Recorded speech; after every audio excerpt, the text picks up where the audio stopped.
Good evening, I'm Hannah Zettel. Thanks for joining us. Eric is off tonight.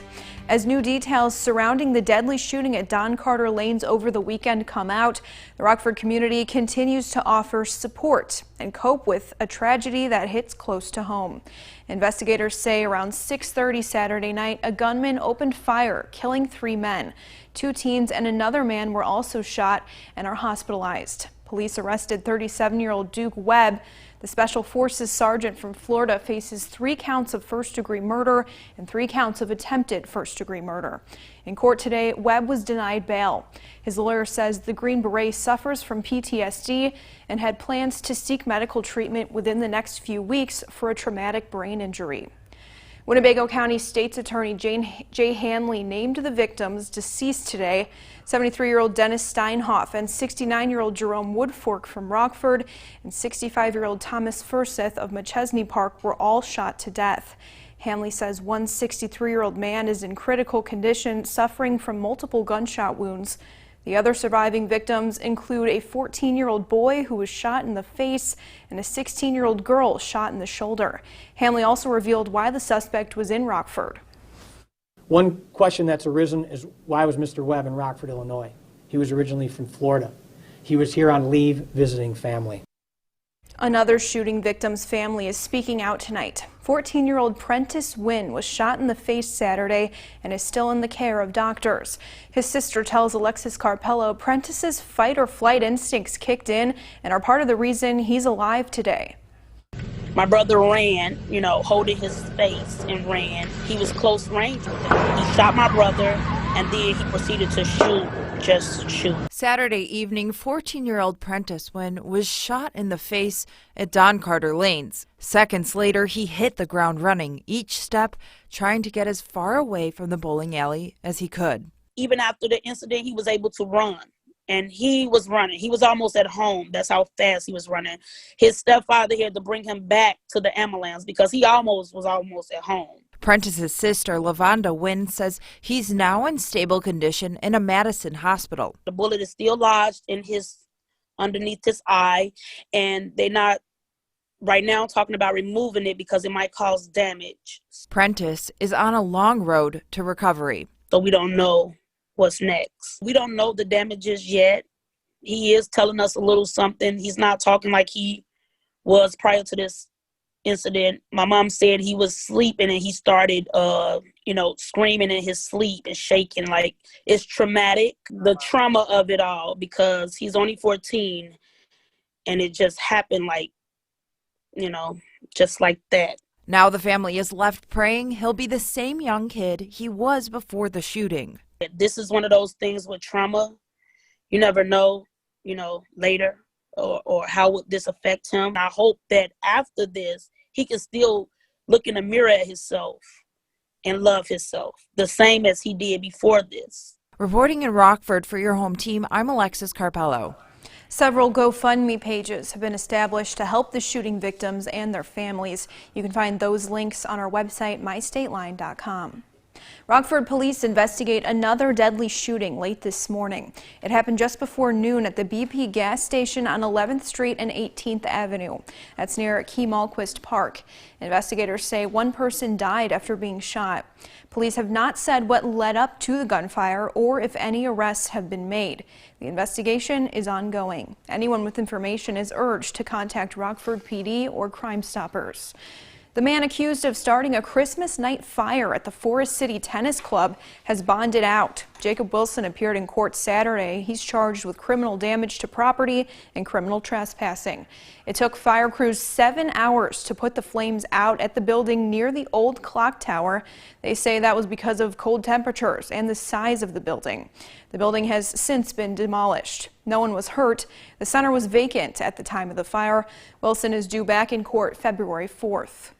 A Janesville man is arrested, accused of hitting his girlfriend and driving drunk. Sunday, Rock County Sheriff's deputies were called to a home in Rock Township.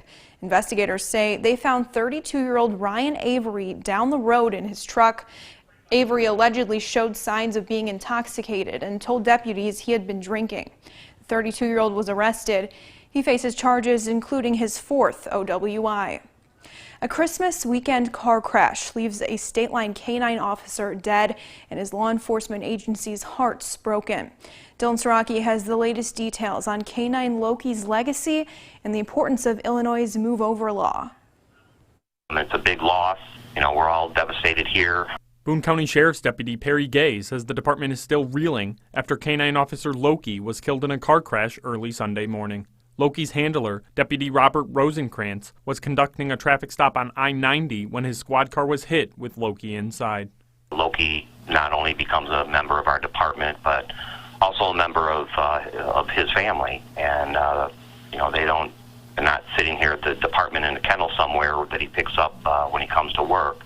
Rosenkrantz, who sustained minor injuries during the incident, had been working with Loki since September 2019. Either one of them, of course, would do anything for the other, and the K-9, it bonds so close with its handler. Investigators say Vincent Malayer caused the crash while under the influence. He faces charges including DUI and failure to obey Scott's law. Gay says tragedies like this highlight the importance of paying attention while out on the road. If you're too tired to drive, you just can't drive. You can't drive while you're drunk. And if there's emergency vehicles there, no matter what they are, you've got to slow down and move over.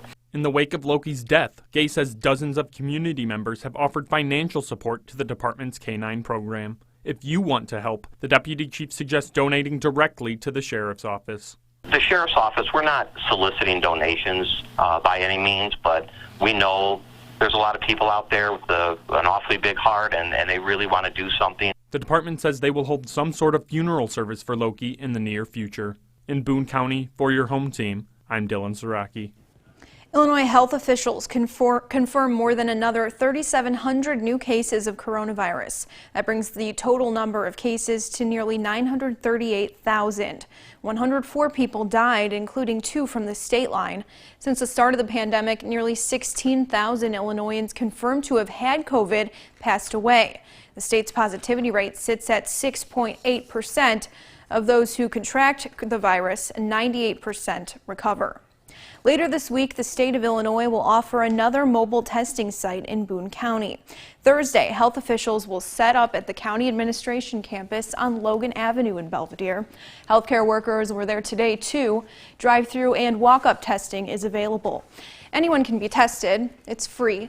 No insurance is needed, but if you have an insurance card, bring it. The site will open from 8 to 4. CVS starts giving out COVID vaccines in Illinois. It's a nationwide campaign started last Monday. Across the country, CVS says it will first give people the shot in the arm, more than 40,000 long-term care facilities. The pharmacy chain says it will eventually be a place where the general public can get vaccinated. Details for that will be released at a later date. For many State Line families, this is the last week their Christmas tree will stay on display. When the time comes to take it down, there are a few ways to dispose of it. Keep Northern Illinois Beautiful is recycling trees January 1st through the 15th. Donated trees will be ground up and turned into mulch. The city of Rockford is also collecting trees during garbage pickup from January 4th to the 14th.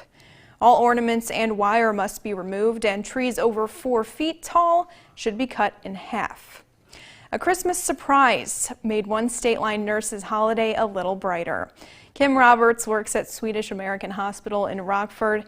This is video sent to us showing her being surprised by her son Seth, who just graduated from boot camp.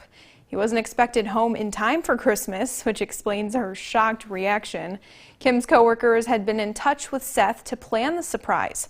Other nurses stepped up to fill in for her so the pair could spend some quality time together.